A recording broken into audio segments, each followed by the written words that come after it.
Everybody, so let us start today, and we were discussing class and object.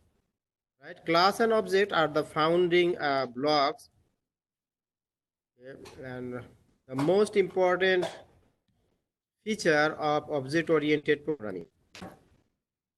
We learned how to develop it, and how we learned so far how to create some instances of a class. That means we call object. Okay, at this point, can anyone help me to give a definition of a class? What is a class? Give me a definition of a class. Who can do it? Yeah.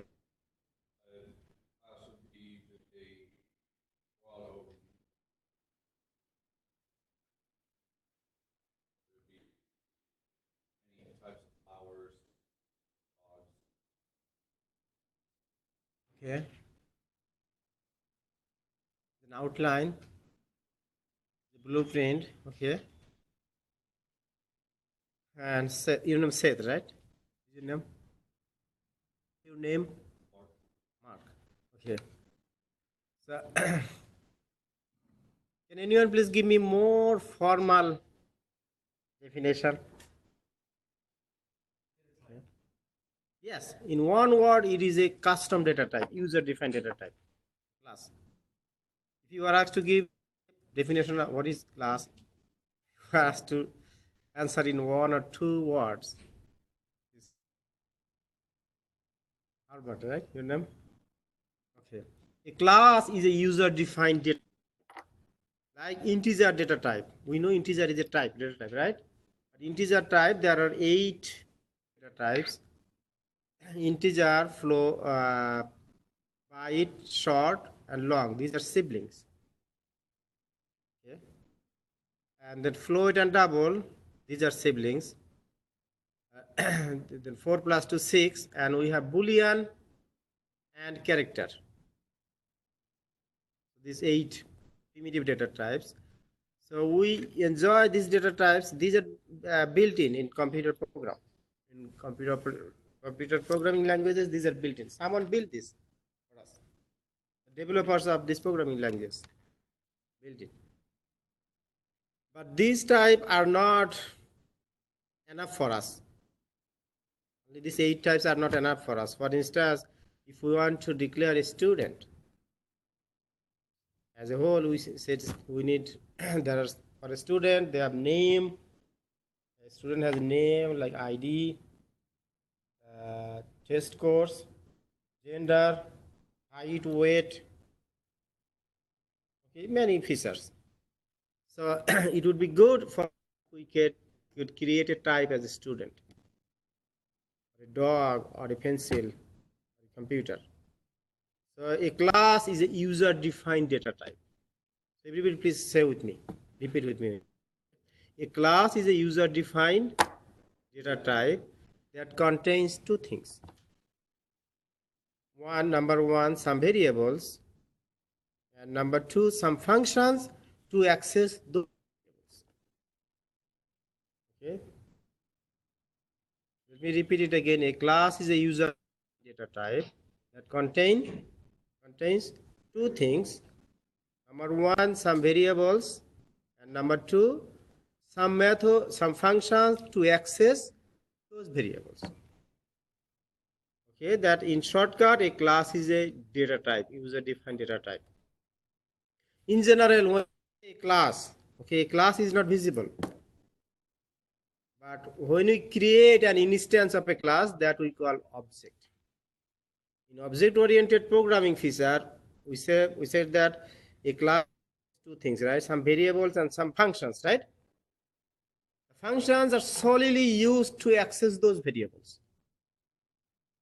Okay. And for a class, the function are method, behavior. Okay. In object-oriented programming concept, you will hear the term object. Okay, an object is an instance of a class.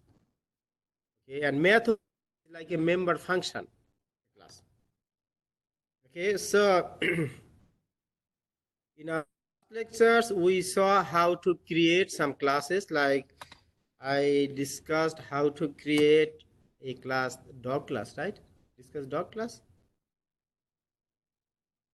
Okay, the dog class. In another section I'm discussing with pencil class.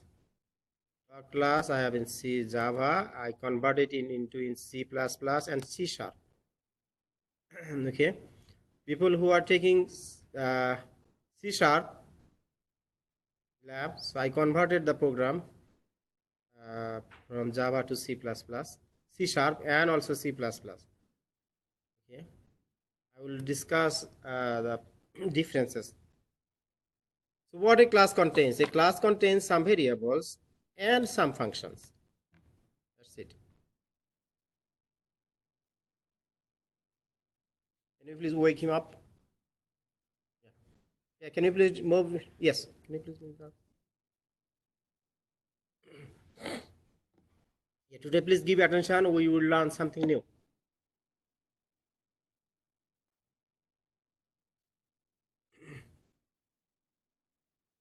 Okay, when we say class, for instance, when you say flower, okay, then what do you imagine? Imagine something that looks good, okay, and give a smell or some pleasure, right? But if I ask you to bring a flower, what probably you will bring, Mark? A rose, okay? So when you bring a rose, that means rose is a kind of flower, right? Someone can bring another kind of flower. What are other family? What are other kind of flower, you know? Okay, dandelion, maybe tulips. Okay, so a tulip, a chameli, a dandelion, these are flower, right? These are object. So an object is mostly sometimes visible, or you can see it. You can see an object, but not always. But you cannot see a class. For instance, when you say flower, you cannot see a flower. A flower may be a rose or a chameli or a daffodil or a tulip or something, right?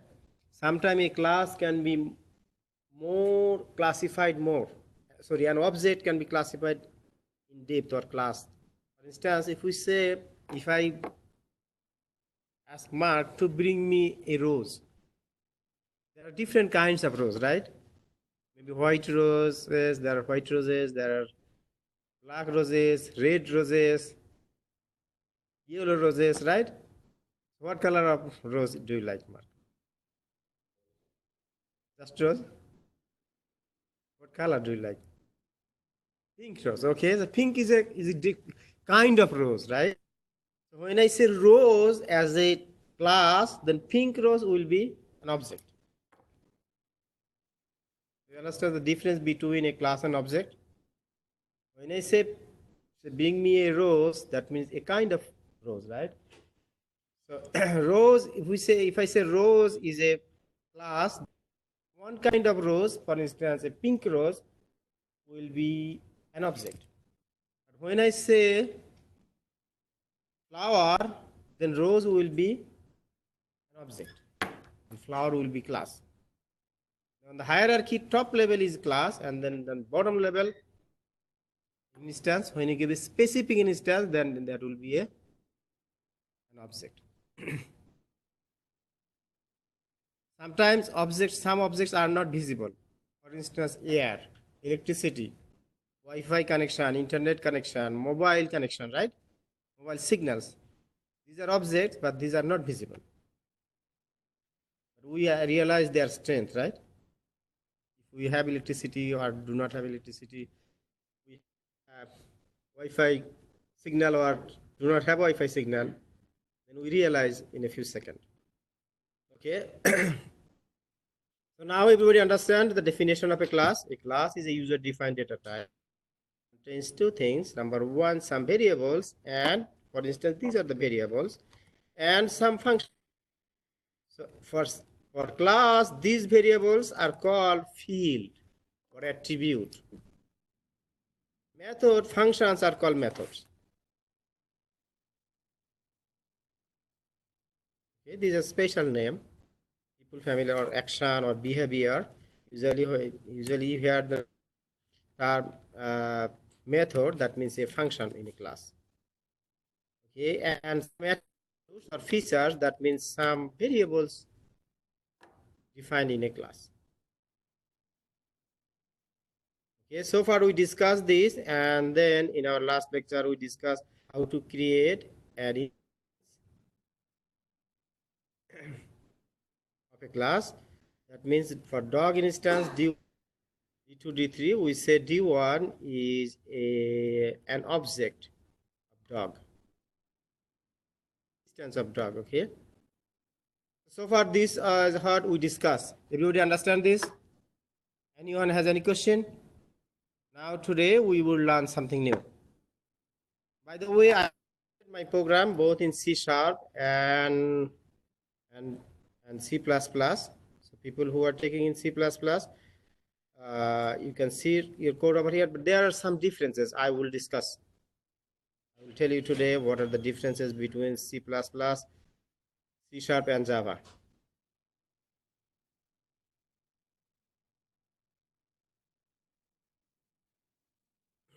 Okay, but if I start my discussion, please shut down your device. Yes, please, yes. Turn out. Stop using your phone, please.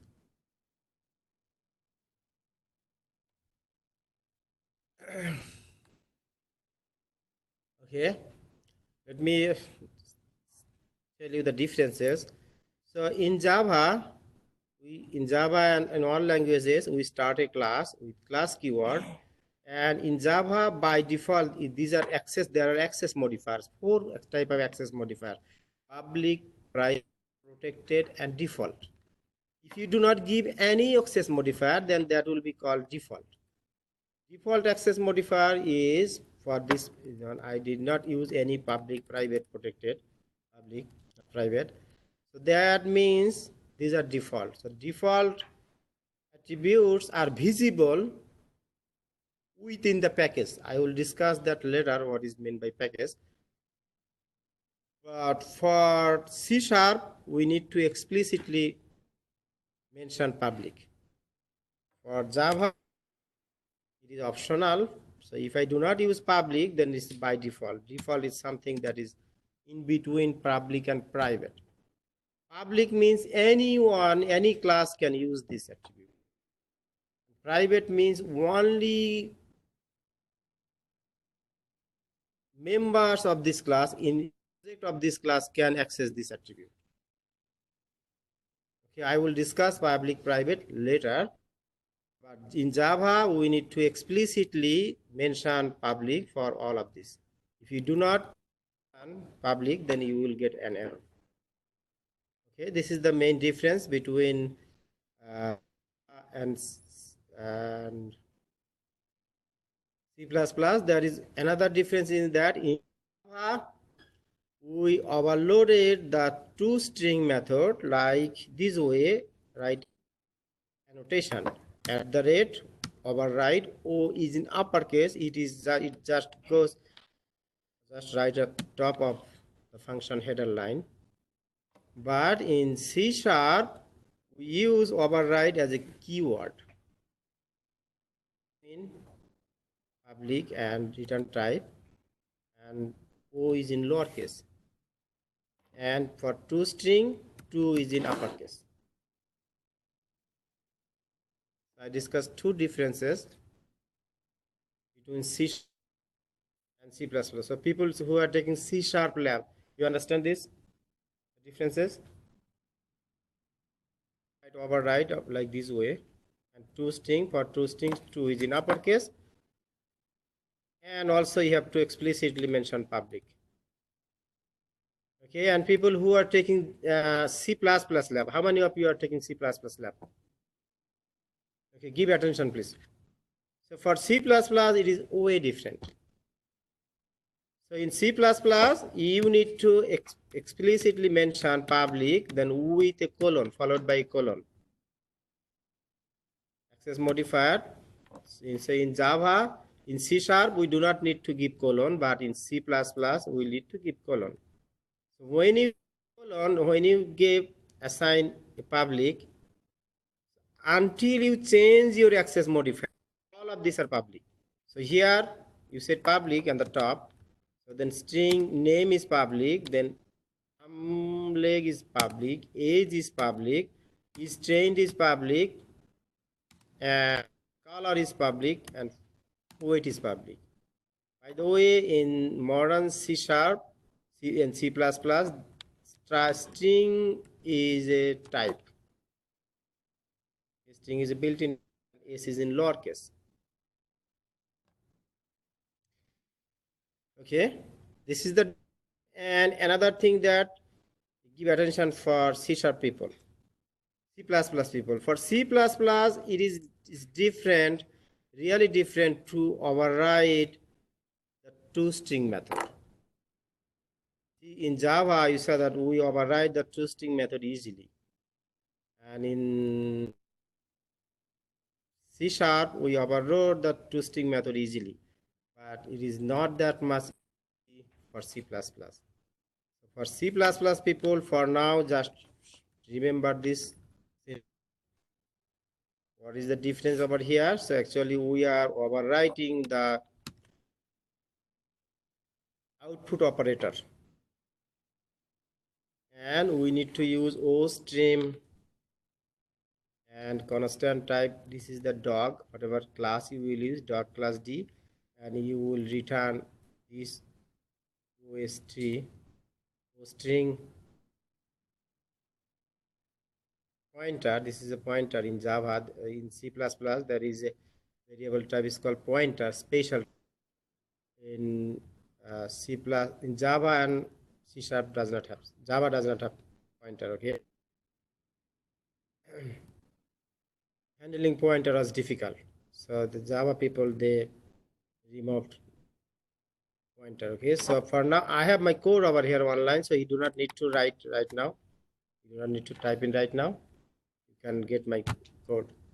Just go to my split account and search for dog class example1 CPP. You will get my program. So this is different in C++. This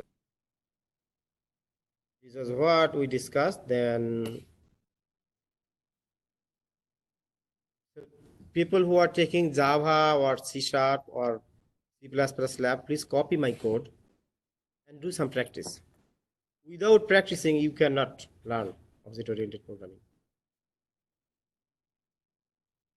Okay, actually your course, this course is designed in a way that if you are good, okay, in 1321, you will be good in 1320, because 1/3 of 1322 is 1321. And if you are good in 1322, then you will be good in data structure class. Data structure is one of the difficult course in computer science, data structure and another algorithm course. There are 3 or few courses in computer science. One of them is data structure. If you are good in 1321 and 1322, you will be good in data structure. And if you are good in data structure, then you will be good to get computer science or software engineering. But before, recently we got a survey result from college Dean Office, College of Engineering, Software Engineering, that before we started first aid experience program from last fall, 2018. Before we started our program this way, there was a rate only 50% to pass in data structure. After we started last semester, they got more than 75, maybe 76% pass rate. Actually, how is these courses are designed? If you are good in this course, 1321, you will be good in 1322. And if you are Good in 1322, you will be good for data structure and graduate in computer science. So our goal is to actually to give a filter. Filter you, their goal. If you do not learn programming foundation in 1321 and then object-oriented programming 1322, really you will struggle to graduate in computer science and software engineering. We do not like that. After you study up for 3 or 4 years, you cannot graduate. You study 3 or 4 years and we have a huge study loan, student loan, and you cannot graduate or you cannot get a good job. We don't like this, so this is why we are giving more pressure to make, just to prepare you, nothing else. When you get a job, you will not give to us, right? You will not pay for our bill. You will enjoy your money.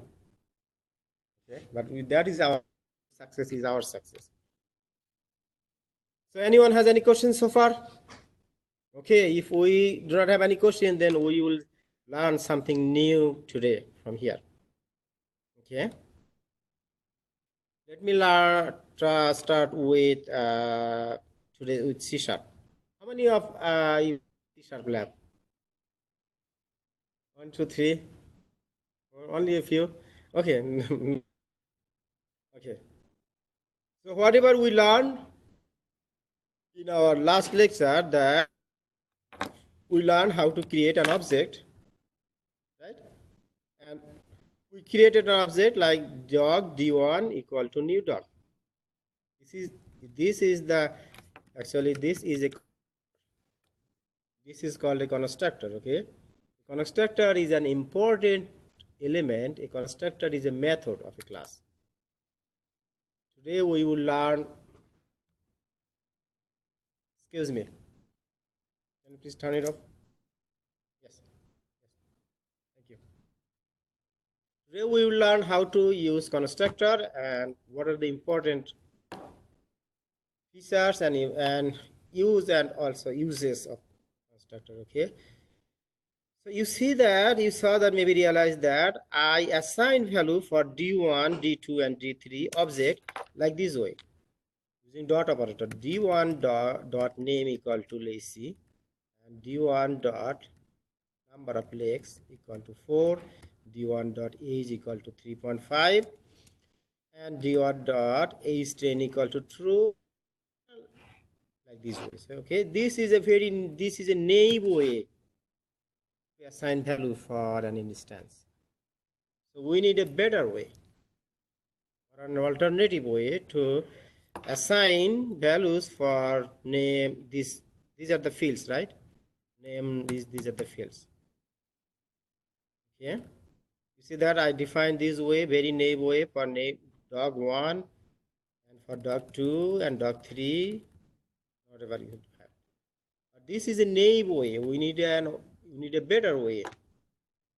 There is a better way indeed. That is what by using constructor. So what is a constructor? A constructor is a method of a class that has exactly same name of its class name. Okay, so here, where is this constructor? Do we have a method over here named dog? No. Method here dog yet. So when we do not have a method, a constructor, compiler assumes that there is a default constructor. How does a default constructor look like? For instance, this is a default constructor, public dog. How do I know that this is a constructor? A constructor is a method, okay, that has exactly same name of its class. Class name is dog, dog will be dog, constructor will be dog. Exactly same name, no case sensitive, okay. So if you type in dog d in lowercase, then this dog is not a constructor. In order to be a constructor, it needs to be exactly same name. Okay. If that explicit constructor, then compiler assumes that there is a default constructor. This is a default constructor. Compiler uses this constructor. Then if I run this program, I will not realize that really whether this constructor was called or not. But I will realize if I give any message over here, for instance, any print message, the dog constructor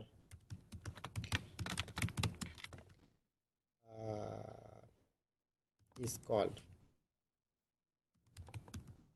So if I see this message, whenever I create an object, if I have some output in my constructor and I run this program,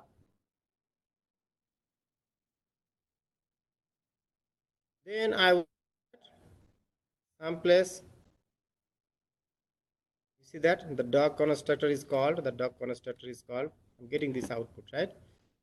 That means whenever I create an object, that constructor method will run.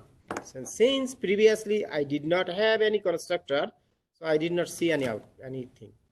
As soon as I add something, then this, whenever I create a new object, it will be called. Now we realize that this is called, right? This constructor is called. The default constructor we can use for some purpose, to fill some purpose. Okay, for instance, if I want to create my object, some object, for instance, with some fixed data. For instance, if I say name equal to Bailey, okay, and number of legs equal to 4, and age equal to maybe 2 years old, and then is trained equal to true, and color equal to white, okay, and weight equal to maybe 34 pounds. So if I fix these values, so these are hard-coded value I gave within my default constructor, so then what will happen, all objects I can create for dog class will have these values, fixed values. In my default constructor, if I assign this value as a fixed value, so then whenever I create a dog constructor for dog object, D1, D2, D3, and D4, okay, then let me actually, I do not need this. Let me, for now,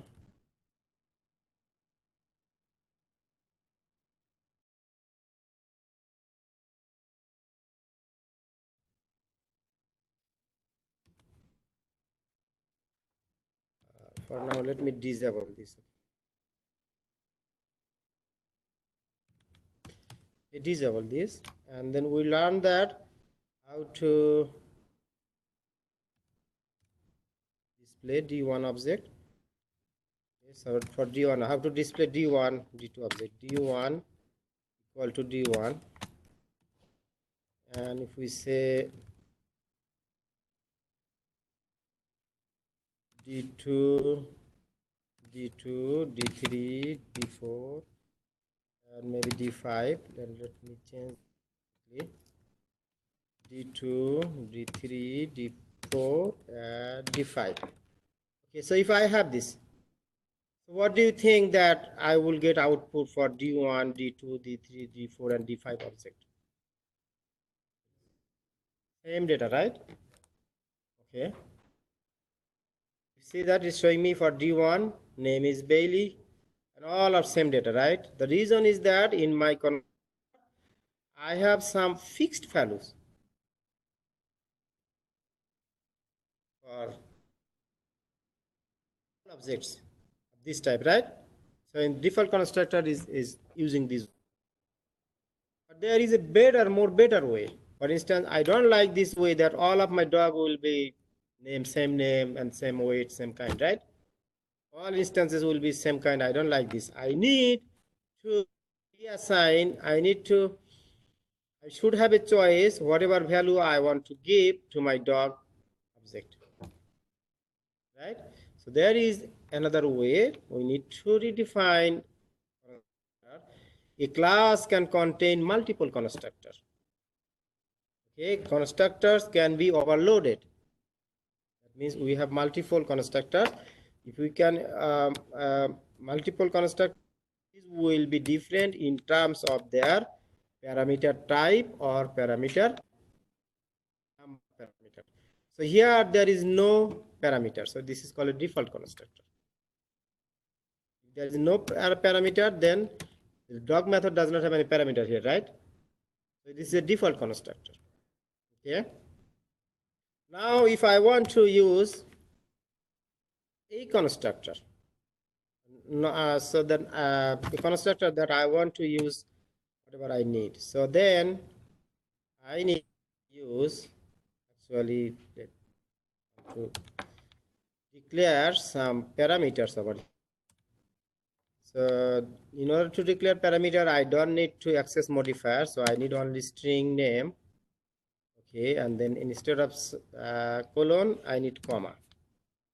Okay, then let me delete this. Instead of semicolon, I need a comma. And instead of colon, I need another comma. And instead of this semicolon, I need another comma. Instead of this semicolon, I need another comma, and the last semicolon I need to get rid of. Okay, so now I got a different kind of, right? So this constructor, now I'm not done yet. I need to do it. So here you see that.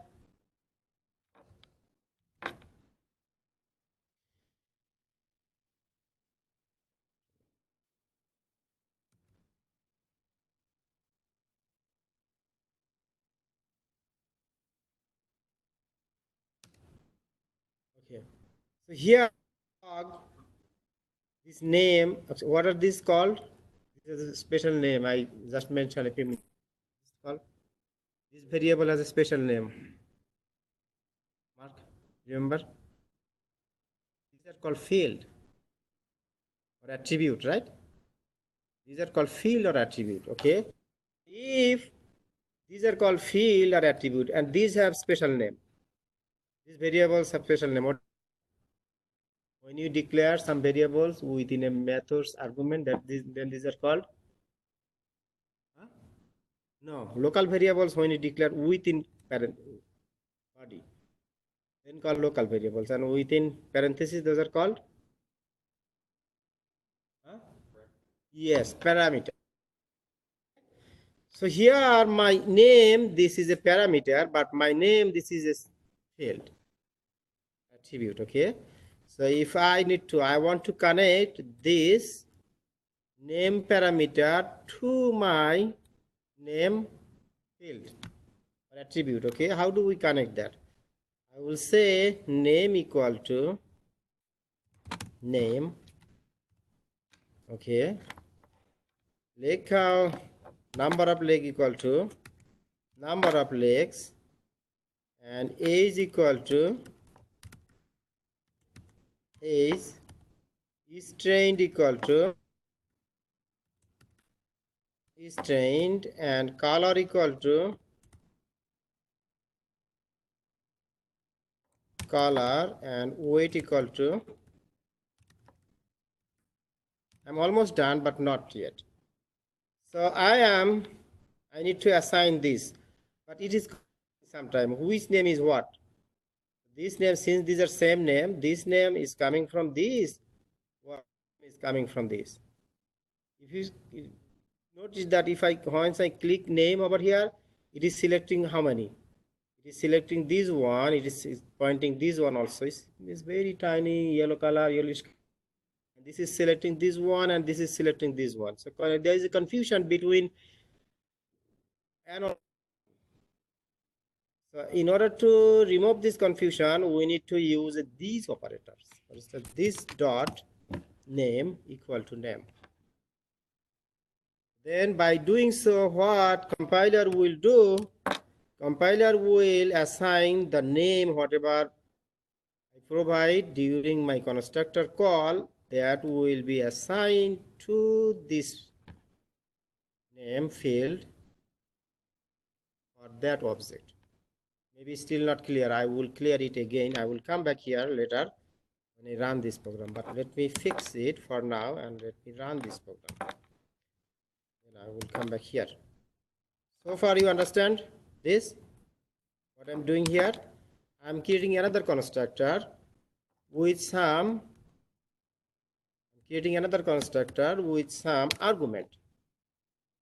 The argument I'm giving same argument, same name, exactly same name, but I'm distinguishing them by using this operator. So this dot name equal to name, this dot leg count equal to leg count, and this dot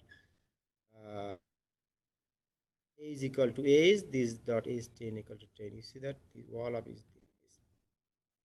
Now what will happen when I have this constructor pattern? Then I will be able to use this pattern when I create my object. So this is my constructor pattern I do have. So then it takes a name, it takes a leg count.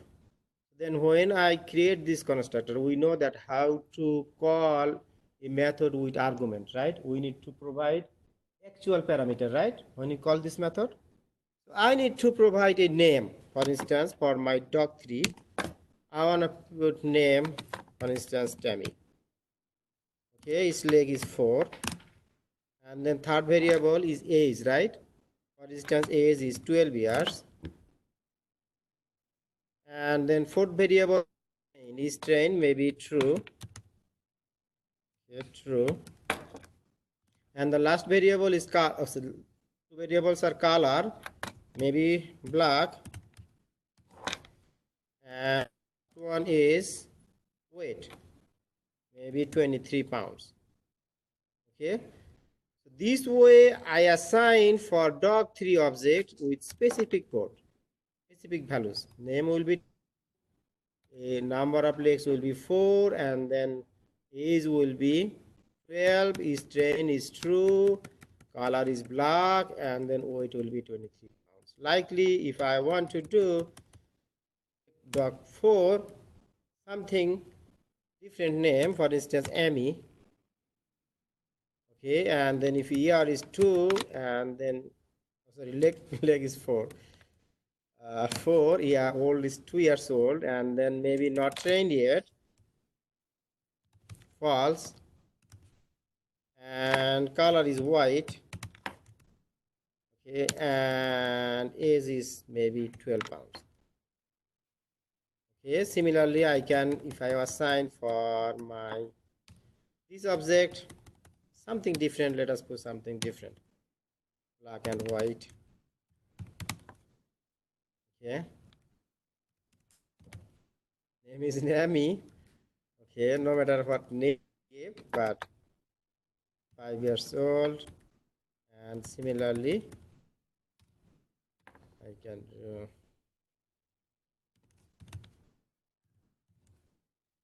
okay, another new name and leg count, and maybe false, say red, like 35 pounds. Now if I run this program, then what do we expect for D1 and D2? D1 and D2, I did not use any explicit constructor, so it will be using default constructor, right? Yeah, for D1 it will use the default values, these values, right? Okay, but for D3, D4 and D5, whatever values I provided, let me run this.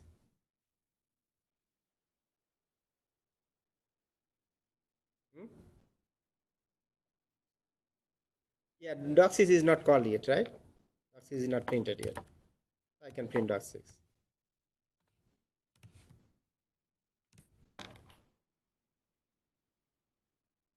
Now we understand the importance and use of constructor. Okay. So when we do not declare a constructor, then a default constructor is used, right? What is a default constructor? An empty constructor. Okay, but if we do not use, this is a default constructor. If we call this default constructor, and within default constructor, I may make it with some default value, or I can make it empty, or I can put any message. Whatever I will do, so this will be calling my default constructor. But this will be calling my default constructor. So it's for D1 and D2 object. I have this is same name, same, right? D1 and D2. But for other object, D3, D4, D5, and D6, I used explicit constructor. How do I declare explicit constructor? Here you see that I will use parameters. I have to use parameters, some arguments, and these arguments I will connect to this argument variable with my field or attribute. Now let us understand the importance of these operators. Okay, these operator is optional sometimes. If I give a different name of my argument name is different than attribute name. So here my attribute name is name, right? Name is an attribute. Okay, and is argument variable name is same, right? Name, right? But if I give a different name, for instance, n is in uppercase, same, different, right? Language is case sensitive, right? Then if I say capital N, I need to give capital N over here. In this case, this is optional. I don't need to give this.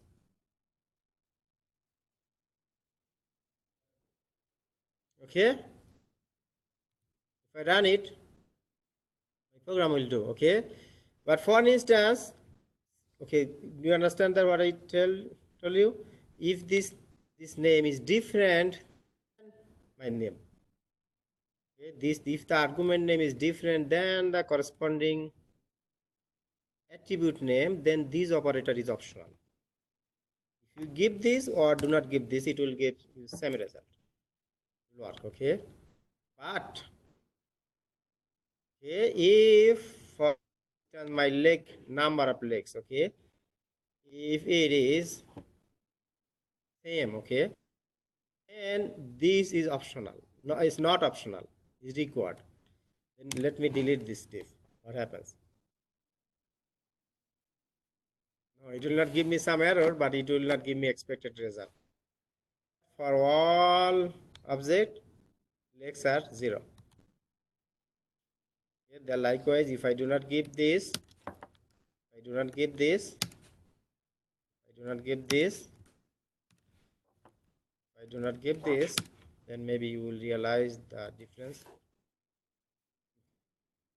For integer values will 0, and therefore Boolean value will come as false, and float value will come as 0. Now we understand the importance of this operator. In some languages, it is called self. Okay. Give me one more minute, please. Okay, so this is done. Okay, now so this operator is important when we have a same name, okay, of my parameter argument with this field name, okay. But there is a question now here: why I'm giving same name? Programmers usually do this. Okay, they could give a different name and they could not use, they could omit this, but people usually do that. Programmer usually will use same name with this operator. In C++, there is a difference. People who are in C++, then I need your attention. But I forgot to, maybe I wanted to tell something. Okay, then why do we need to use this operator? Let me do an activity. Give me 2 more minutes. What is your name? What is your name? What is your name? What is your name? What is your name? You see that I asked same question, right? And I got different answer. That was why I expected, right? And you expected. But if I would get same answer from everybody, I would not believe that his name is Mark, his name is Mark, his name is Mark, her name is Mark, right? So in real life, we want to do same. Sometimes we ask same questions, but object to object properties different, right? From dog to dog, man to man names are different. But we, for all attribute, I'm asking what is your name, what is your name, and what is your name. And this is applied by using this operator. If I would not use this operator, then it will give me same result for everybody. In real life, we ask same questions. What is your name? But I got different answers, right? Response. That is implemented how, like in programming, using this operator. This operator is an important, right? Okay. But for people who are taking C++ lab, okay, wait here for 2 more minutes. Okay, other people you can go. So in Java and C# is same. I will convert in Java and I will put it in my account, replete account. But people who are taking C++ lab, please wait 2 more minutes because there are some difference. I will discuss this.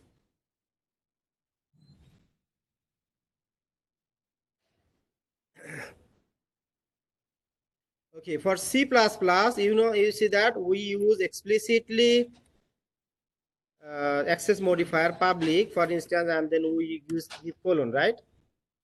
Okay, then so all of these are public, and this is almost same. Accessing using constructor is same, but we need to use public and then colon. So there is no data type, there is no return type. Okay, for C++. And there is a different over here I want to discuss here. You see the constructor, this header same like C# and Java, but the difference is over here. In Java and C# we use operator dot, but here in C++ we use arrow sign, minus and together. But in C++ in Java we use dot. Java and C# we use dot operator, but if you use dot operator in C++, it will not work. C++ does not have dot operator, but it uses just minus sign and then right arrow. So this is the difference in C++. So my program is, you see, if it's go to my replete account and then search for this, like dot class example1 CPP, you will get my program. And then you can write.